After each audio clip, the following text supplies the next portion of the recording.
You're listening to Underground USA.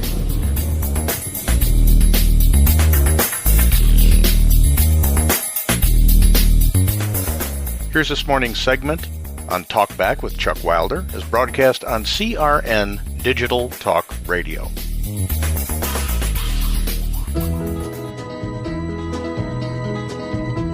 Everybody's talking at me.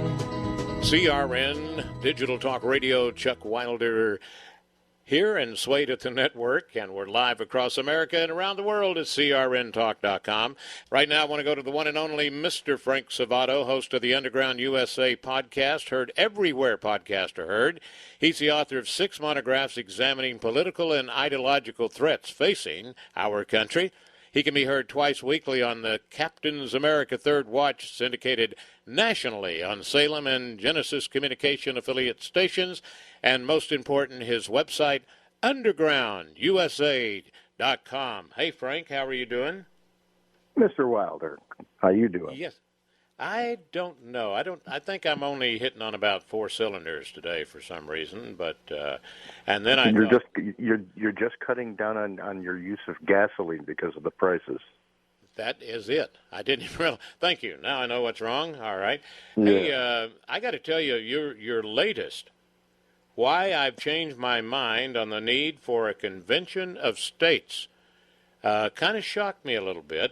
And let me just give the listener here the definition. You know, a convention of states is a convention called by the state legislatures for the purpose of proposing amendments to the Constitution. And that's usually where people go, oh, no. But listen, they're given this power to do this under Article 5 of the Constitution.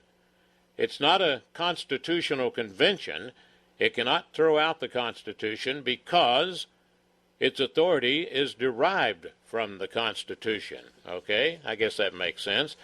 And so far, Frank, there are 19 states that have signed up for that. I'm going to get into that a little bit later. But the thing is that Frank Savato has an article, Why I've Changed My Mind on the Need for a Convention of States. Has it gotten that desperate? Yeah, I'm going to say yeah.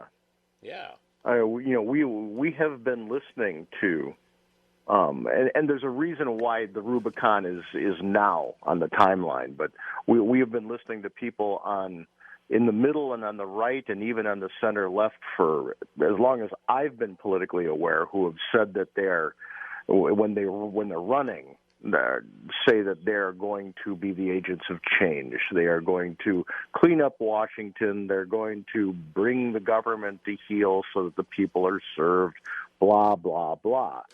We had an agent of change that came in Donald Trump, and the apparatus started to eat itself to try to expunge him.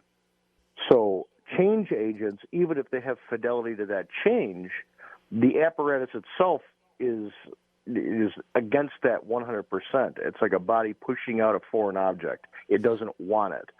And if the federal government is acting like that when we are saying we want them to adhere to the Constitution, and they won't, and I'm saying that in bold and italics and underline, they won't listen to their constituents about how they're supposed to act, then we have to take unilateral action.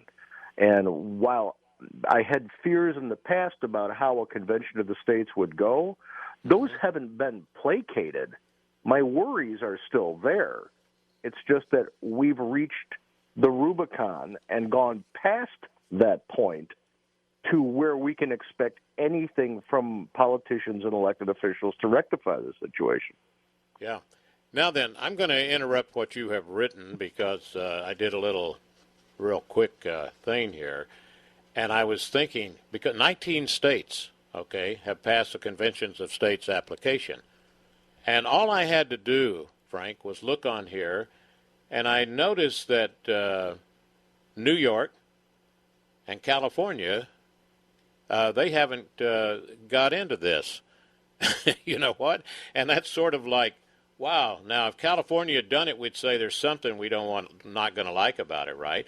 But I'll read these off real quick. These are the ones that have passed the Convention of States application: Georgia, Alaska, Florida, Alabama, Tennessee, Indiana, Oklahoma, Louisiana, Arizona, North Dakota, Texas, Missouri, Arkansas, Utah, Mississippi, Wisconsin, Nebraska, West Virginia, South Carolina. I've been everywhere, man. Yes, you know what I'm saying?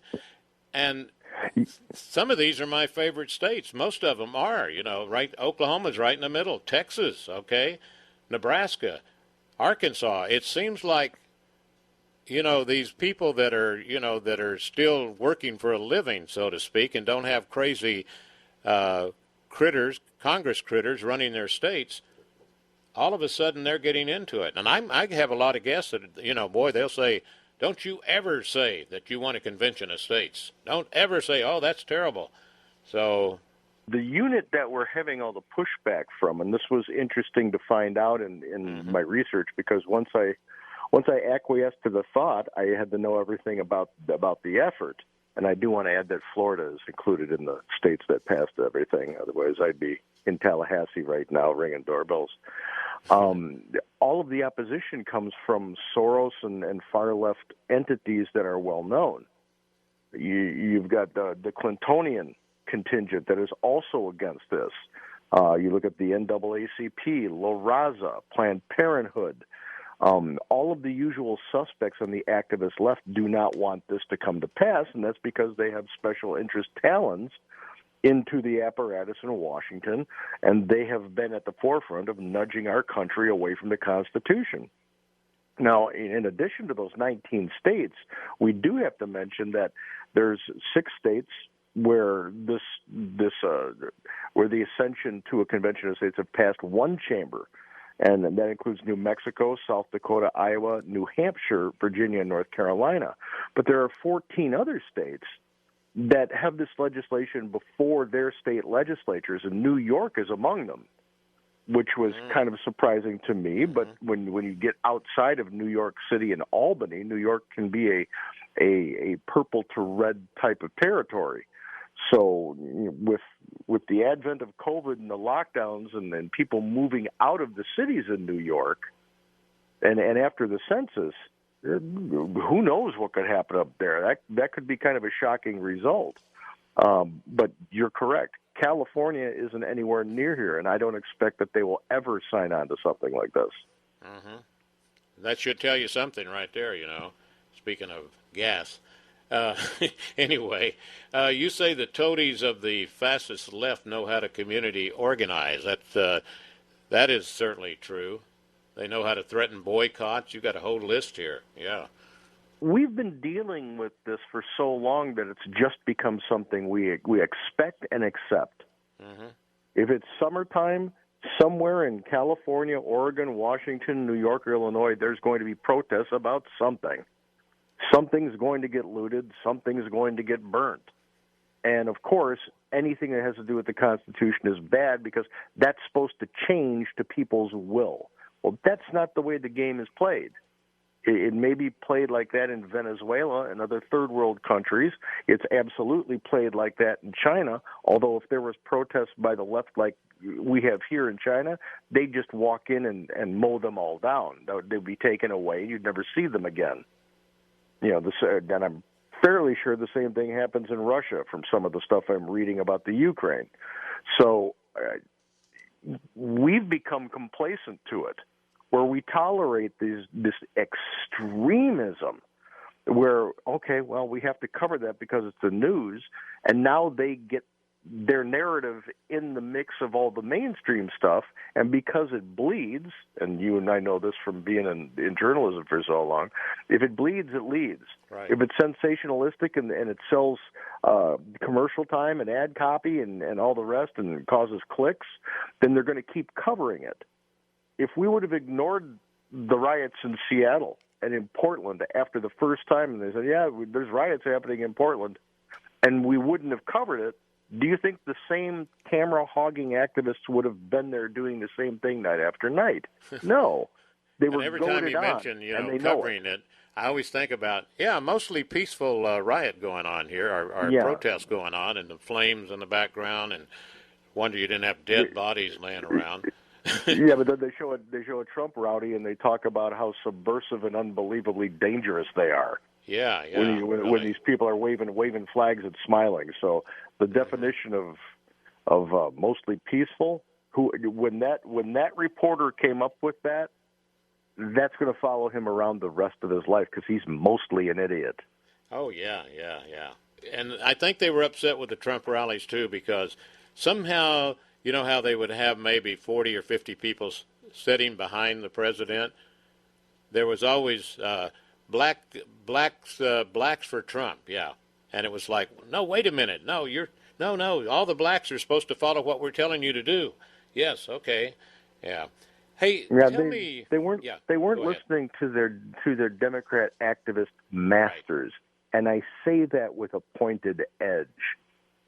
Yeah. Just when you look at history, it wasn't the Republicans, Libertarians, and Independents that were lording over the people in the South during the slave age. So, when you don't teach history in schools, this is what happens. Suddenly the Republicans are the oppressors when it was the Democrats who held the bullwhips. Just recently, when the Homeland Security decided, well, we got to have information censorship here and all that jazz. Believe it or not, if you read Frank Savato's excellent articles, and Stupid Chuck here, I never thought about this. The Analyst Institute that the Obama team came up with. So apparently everybody's already been spied on. Now, I know after, 9/11, right, that they made, what was that call there where it was supposed to be the protection for everybody? Homeland Security? Department of Homeland Security and the FISA courts. Yeah. So here was the Analyst Institute. Tell us about Analysis Institute, yes. This is something that went so under the radar that Really? it just stuns me to this day, and we're going all the way back to the election of 2012. This was an experiment between the Obama team and the AFL-CIO to create a behavioral psychology scheme that targeted each and every American in the country. They used data collected from Facebook and Twitter and Amazon and your viewing habits and every other way they could get data, and they put it into analysis so they could create a profile of every single voter in the United States, and then they applied pressure. They applied pressure to vote their way.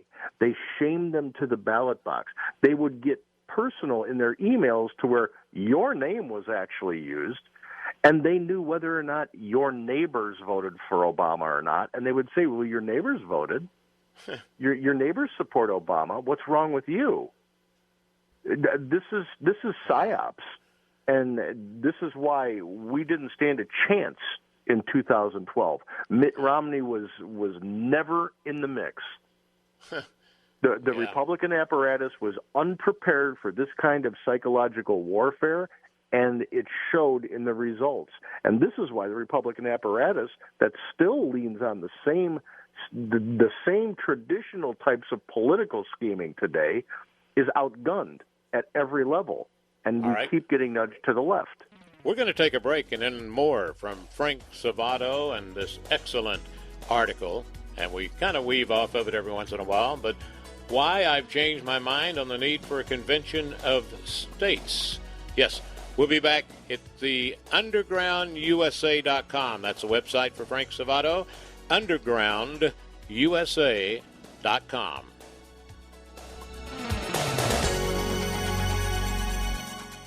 The woman I have searched for all my life, and that's a really long time when you get to be my age, was addicted to vaping.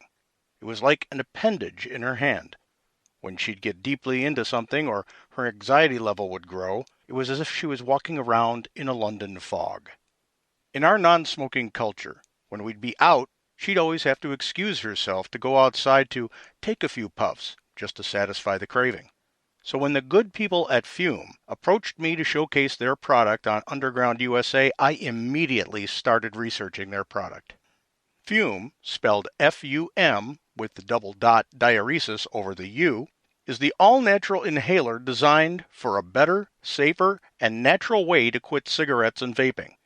It's a no smoke, no vape, and no nicotine replacement for the hand-to-mouth habit associated with smoking and vaping. Fume handcrafts wooden inhalers and uses cores infused with plant oils that have been clinically proven to curb cravings. They have flavors like peppermint and conker with minty notes to simulate menthol cigarettes, and they have other flavors like cozy chai and lemon berry bliss for those who are used to a sweeter experience. And all their flavors are 100% natural, no harmful chemicals, no artificial flavors, and absolutely no nicotine. Whether you're a smoker, an ex-smoker who still struggles with the cravings, or a vapor like the love of my life, Fume is the perfect break-the-habit tool for you. Face it, the only thing you really have to lose is the habit and the cost of that habit, which is both a financial cost and a matter of health. Come on, you know it. So head on over to breathefume.com/UUSA and use the promo code UUSA. That's the letters UUSA to save 10% off your entire order. That's 10% off your entire order, an order that could lead you or the one you love to better health and a little bit more wealth. Go to breathefum.com/UUSA and use code UUSA. It's better to offer a smoker or a vapor a path to a solution rather than a constant complaint. And if you're like me, if you care enough to be concerned, Fume could help you have more years for the one you've searched for all your life. Go to breathefume, breathefum.com/UUSA and use the UUSA code today. Gain some days with the one you love. Everybody's talking at me. CRN, Chuck Wilder with Frank Savato, and undergroundusa.com. That's the website. You know, you talk about how they manipulate you and bounce you around and all that stuff. And I remember when Hillary was running, and every time I would Google something, this was before I started using DuckDuckGo, no matter what it was, I would look for, hey, what's the temperature of Albuquerque, New Mexico, for example, okay? And it automatically take me to an ad for Hillary Clinton. Mm-hmm. And I'm going, my goodness, They spent a lot of money on that, but Silicon Valley was also weighting those types of things in her favor, and that came out after the election. Even thank God, even though she lost, I can't imagine where our country would be today if she would have won. But that was a scandal. That I believe it was a scandal. Anybody with a semblance of an idea of fairness when it comes to our election understands it as being a scandal. That Silicon Valley weighted ad results and the search results and everything else in her favor. When you've got to do that in order to win, then obviously you're flawed as a candidate. If your platform and your message doesn't move the American people, and you have to move to coercing them and manipulating them into voting for you, there's something wrong with your platform. So this is why we saw the Analyst Institute. This is why we saw Hillary doing the Steele dossier and the Russia collusion thing and colluding with Silicon Valley to try and manipulate information and the way people see things. The left has got a horrible track record on that. And the 2,000 Mules, there you go. It's amazing how names will pop out, and the older you get, you start, not you, of course, Frank, but people like me say, wait a minute. I'm totally 27. What did he say? Lord Acton. I'm giving the listener a chance. Lord Acton, what was his famous saying, right? And I mean, it was right on the nail, wasn't it? Well, it's absolute power corrupts absolutely. Mm-hmm. When there's no check to your power, or a check and balance, as our framers and founders insisted upon having in our system of government, then you get to do whatever you want. And ever since the Wilson administration and FDR, we have dispensed with potent checks and balances on the executive branch of our government. Right now, we don't.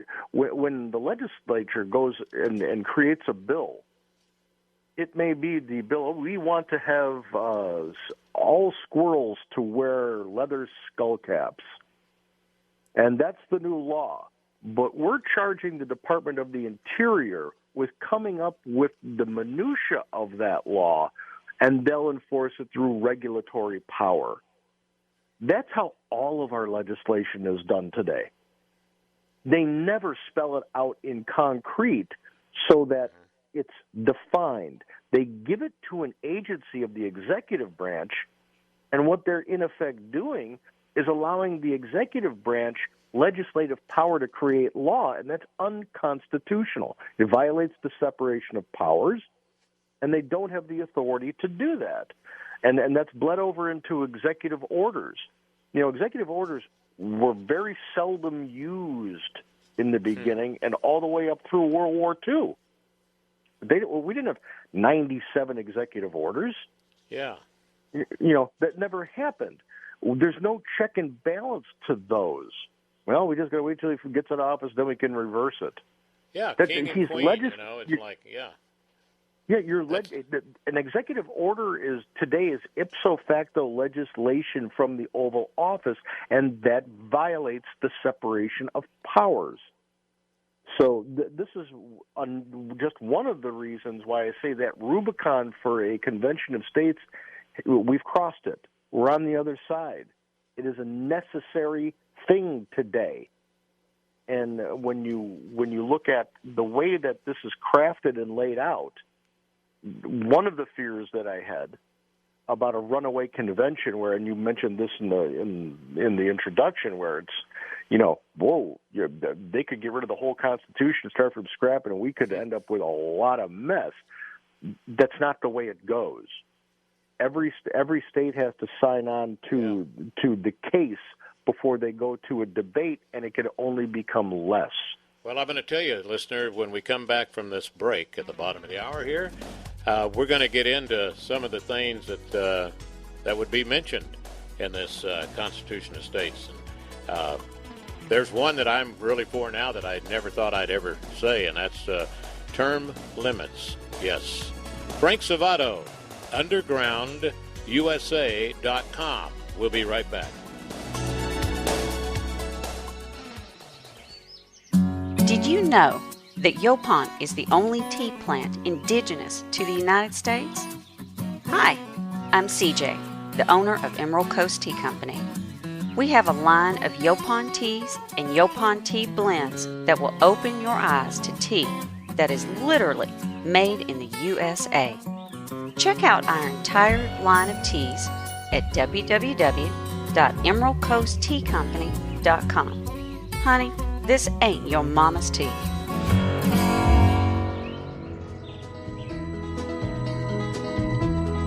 Everybody's talking at me. CRN, Chuck Wilder with Frank Savato, host of the Underground USA podcast, and you can be hearing him twice weekly on the Captain's America Third Watch.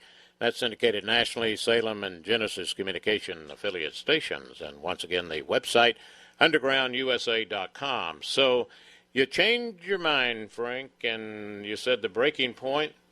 There were a lot of different things, but investigating who stands behind the effort today went a long way, you say, to convincing you that a convention of states could actually succeed in rescuing the nation. And boy, we certainly need it.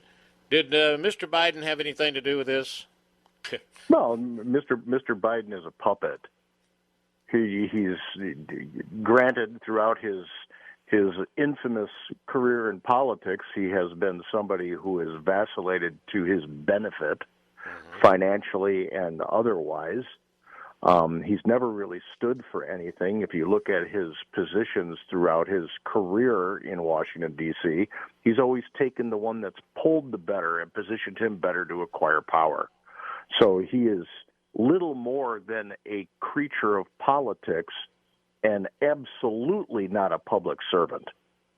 So, yes, he's had something to do with it, as has the whole culture that's inside the Beltway. I'm not just going to point a finger at Mr. Biden. I'm going to point a finger at Mitch McConnell. I'm not just going to point a finger at Hillary Clinton. I'm going to look at the Republican apparatus that has allowed itself to say that they're going to do the will of the people when they're running for office, and then almost immediately fall back into the same games that happen inside the Beltway anyway. Anybody who's become a millionaire in Washington, D.C., holding office to serve the public, has played that game. Period. There's no other way to look at it. You can't become a millionaire on a six-figure salary when most of that salary has to go for your existence in a city that's very expensive to exist in. So that should be the litmus test for everybody. If anybody's put an extra zero in their bank account, and it wasn't because of their spouse doing things unconnected to government, then the people who they've fallen into the trap inside the deep state beltway. And as much as the left wants to pretend that the phrase deep state is a boogeyman conspiracy thing, it's everything but that. Not only does it exist, it's got tentacles that reach over around the globe to Davos and to Brussels and to the nuclear epicenter at the UN in New York. This is we have fallen prey to globalism here to the point where if Russia decides to invade Ukraine, suddenly there are shortages of things. That should never happen. We should be autonomous in the United States. We should be able to grow our own food, make our own vehicles, make our own cell phones, create our own energy. We are a nation that can be self-sufficient. Yeah. We've proved it. Yet we're dependent on everybody else because of the globalists wanting to intertwine us with all of the other nations. George Washington said it in his farewell address. He warned us not to engage in foreign entanglements, yet we did. Boy, so long ago those words came out, and boop, nothing. Look how many entanglements we've been involved in. And closer to home, you have the purposeful destruction of the economy to create financial instability and dependence on government to establish relentless attacks on the cryptocurrency sphere meant to deny free market. And they're getting all involved in the financial aids figures that are going on here, the unelected, unaccountable Federal Reserves, grotesque, and some would say purposeful manipulation of the economy to benefit exclusively the globalists and the globalist banking institutions. It's like America number one? No, not necessarily. We have to. Oh, it hasn't been. It hasn't been that way for a very, very long time. Long time.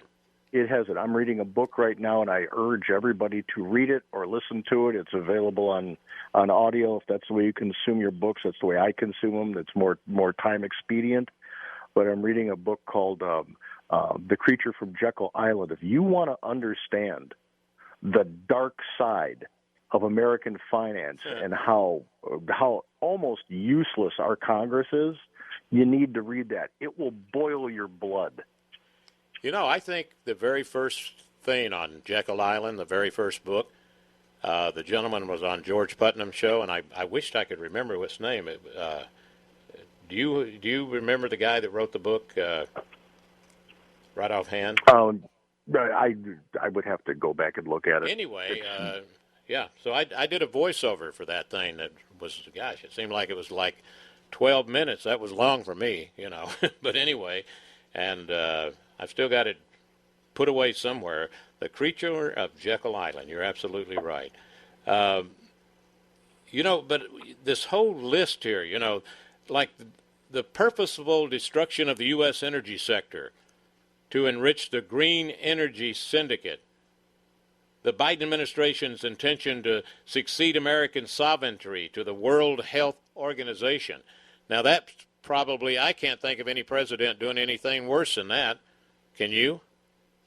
Well, the ceding of American sovereignty on a number of different levels is what the left has been doing and what the globalist cabal inside the United States has been doing since the Clinton era at least, but starting back with the Wilson administration and FDR. When you have an accurate reading of history and you don't get clouded by what the preferred narrative is for these people, you understand the damage they did to American sovereignty. So, yes, when we talk about the ceding of our sovereign, individual sovereignty when it comes to health for how we want to engage with medicine, yeah, what the Biden administration is trying to do with the World Health Organization is egregious to a 100th degree. It's unbelievable when a foreign entity, an unelected foreign organization, is given the power to say, well, we think that this virus down in the southeast of the United States might blow up into a pandemic, so we're going to say that region is quarantined? Absolutely not. Yeah, and it surprised me that they actually turned down, I think, 12 or 13 of his suggestions. It just surprised me because I figured they were, probably so anti-American they were going to swaddle it up real quick, but I don't know. It seems that the poison that is Joe Biden and his bad popularity is not only from coast to coast in the United States. Nobody wants to be associated with him around the world. Yeah. Under the title, "The Choice is Clear," I want you to cover that a little bit, but I want to make sure that we make room for what you call the list of subjects stated to be debated during any convention emanating from the current effort. And those are the 9 that I included, that I was talking about earlier. But as far as the choice is clear, you say it's clear that any solutions to the threats facing our country by, and this is very sad to have to say, our own federal government must be countered by the citizenry. Because it is a hostile takeover, right? Well, we're facing the same kind of tyranny, although albeit a soft tyranny, but the level is just about the same as we did under King George. Wow.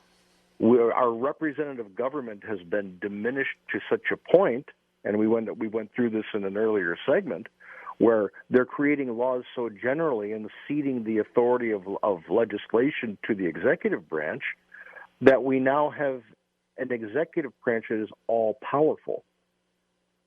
So what is the difference between having an executive branch that is all-powerful and a monarch? They're very similar. So if we are going to have a change here to get back to the Constitution, we have to return the level of power not only to the executive branch but also to the legislative branch and elevate the potency of the judicial branch, because right now they cast that aside whenever they feel like. We have to reset that, and I'm not talking great reset. That's World Economic Forum fascist socialism.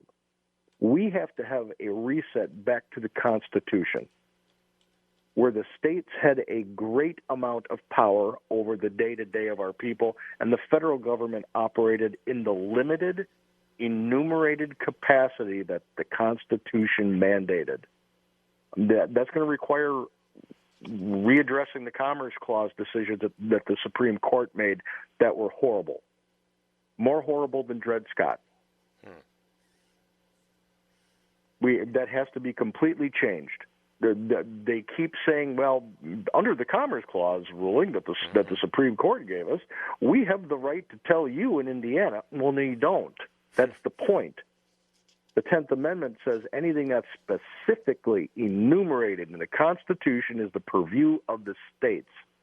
And ever since FDR's court-packing scheme failed, and make no mistake, we all look at that and say, oh, wow, we dodged a bullet. Everything else he wanted, he got. We got the expertization of the federal government. No longer are our legislative representatives the people who make the laws. Now the experts rule by regulation. Anybody who owns a business knows this all too well. There's no reason we should be working 3 and 4 months out of the year to pay our federal income taxes. That's ridiculous. But yet, people run on this platform all the time. Oh, I'm going to do something to fix the taxes, and we're going to be able to put it on a postcard, and go flat tax here and fair tax this. It never happens because the beast will never stop eating. So we have to do it. And that's what a convention of states, per Article 5 in the Constitution, affords the people to do at the state level. And when 17 states have already decided we need this, and another 14 are saying we're considering it because we need this, and another 7 have said halfway through our legislative branch, we need this. It's not an unpopular idea. Yeah. It's gaining speed because the federal government doesn't know when to stop. You know, I think, and I could be way off on this, but, you know, most people that automatically are against it are probably thinking, well, what if they go in there and they get rid of the Second Amendment, or they do this, or they do that, and they do this? You know, they worry about, why are we going to give them any more control, you know? Right, and this is one of the fears that I had going into it when it was first being discussed. It was waylaid by learning more about it. That's not the way the process happens. The idea of what needs to be addressed is addressed first, and you can't just say, well, we want an amendment about term limits in Massachusetts, but we want Second Amendment stuff in Nebraska, so two states have said this. It's all got to be a common set of debating points. Let me give the listeners, well, I want you to give them out because it's your work, but just number 1 out of the 9 list of subjects slated to be debated. Number 1 is limiting the U.S. Supreme Court justices to 9 members. And right now, I think it's more than ever before, there's a big fight going on because the other team wants to outdo the other team, and then when the other team gets in, they'll want to have more from the other team. And, you know, 9 is perfect, right?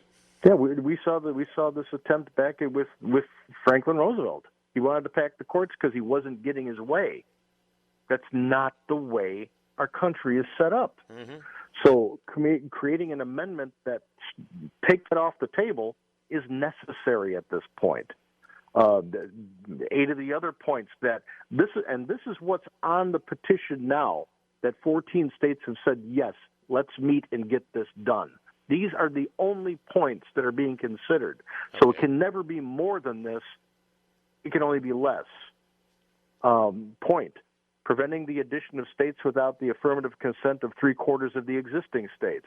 So just bringing Puerto Rico on, so there's 2 more senators for the Democrats. Right. Point. Requiring members of Congress to live under the same laws they pass for the rest of us. Yeah. Seems logical. Point. Imposing term limits on all members of Congress in both chambers. Something that has to happen. Right. I never used to be for that, but we've crossed the Rubicon on that. Point. Requiring a balanced federal budget. We have a budget. All of our funding comes from resolutions, continuing resolutions. We haven't had a budget in years. Point. Issuing limits on federal spending and taxation. Point. Getting the federal government out of the healthcare system. Right. Point. Getting the federal government out of our education system. And the last point, prohibiting unelected federal bureaucrats from imposing regulations with the weight of law. None of these points that they want to bring into a package of amendments to the U.S. Constitution is unreasonable. None of them. But it does take away the unlimited power of the federal government to run roughshod over the states and over the citizens. That's why it's needed. Yeah. Mm-hmm. And, you know, and you say the chances are there may be a couple of them that won't pass, but we'll see. And then we're going to take our final break, very little time on the other side, but a stimulation of convention of states resulted in the adoption of the following amendments to the U.S. Constitution being successfully passed, some which might surprise you in a good way. And we'll try to get those in, or whatever else Frank wants to end up with, because it's his show, Frank Savato, host of the Underground USA podcast, and the website is undergroundusa.com. Be right back. Just a few years back, I had two of the most unique and personable dogs I had ever encountered. God rest their souls. Riley and Coulter.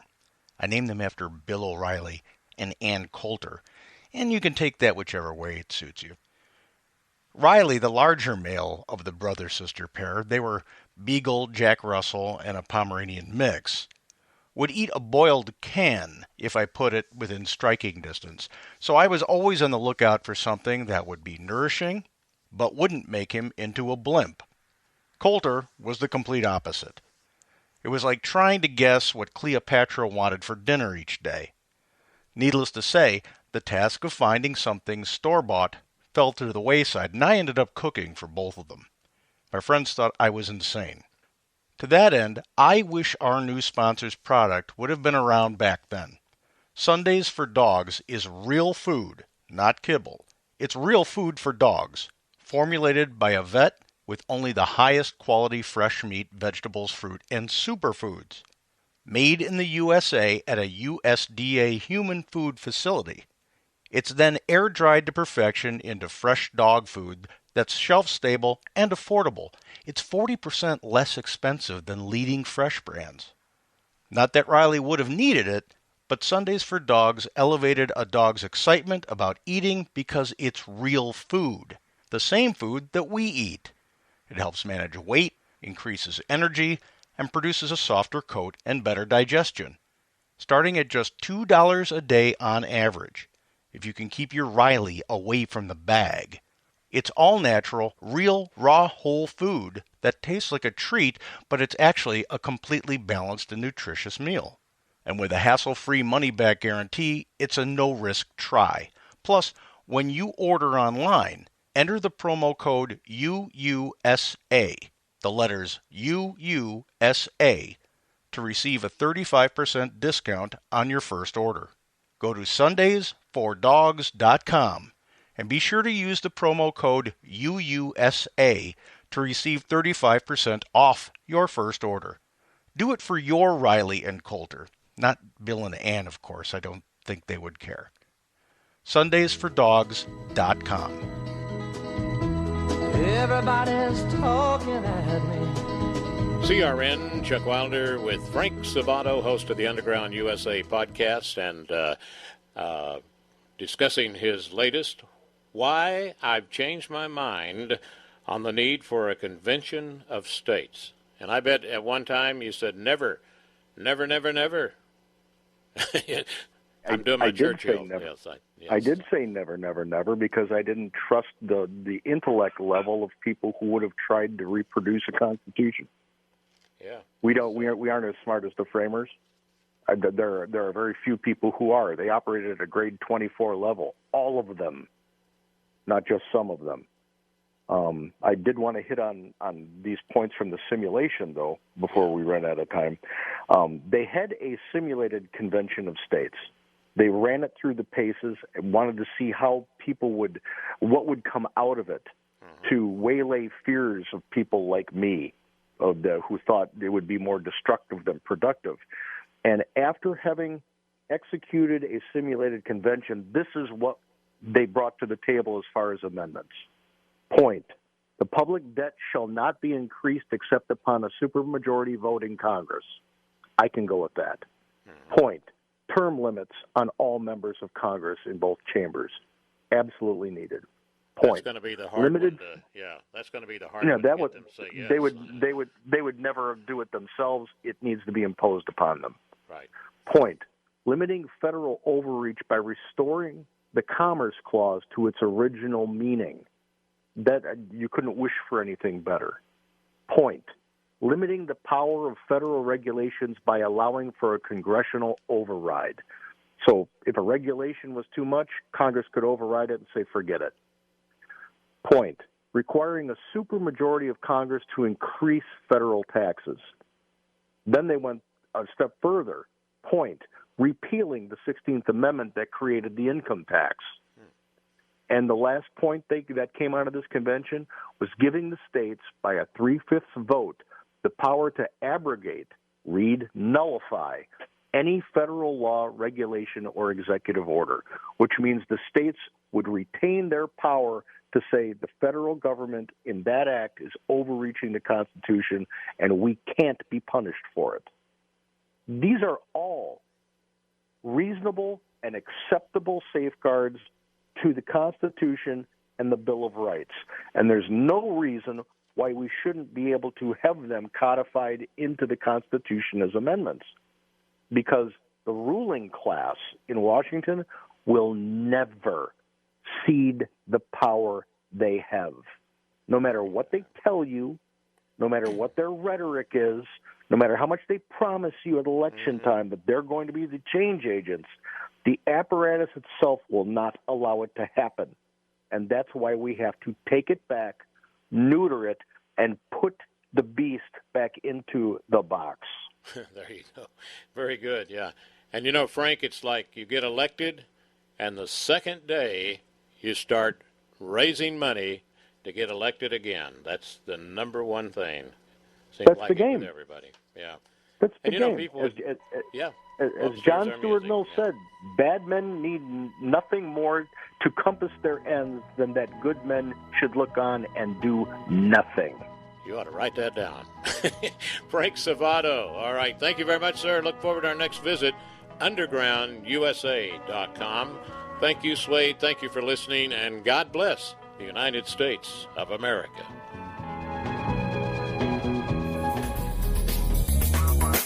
Please like the episode on the platform you're listening to us on, leave a comment if it lets you, and share us with your friends and family.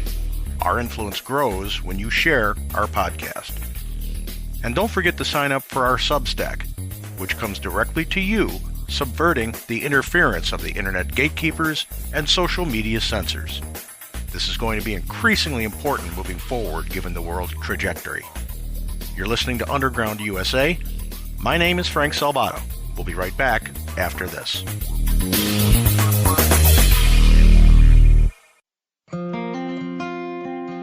Hey, this is Judson Carroll with the Southern Appalachian Herbs Podcast. My new book, Growing Your Survival Herb Garden for Preppers, Homesteaders, and everyone else, is really for everyone. No matter where you live, whether you're in a homeowners association or you have a nice big farm, or even if all you have is a balcony and an apartment, you can grow the herbs you need for your health, for your family's health, and be ready to face any circumstance that comes your way. I make growing herbs easy, practical, and fun, actually. So look for this book. It's on Amazon if you want a print copy, or you can contact me directly for an ebook. Find me at judsoncarroll.com. Thanks, and I know you will enjoy this.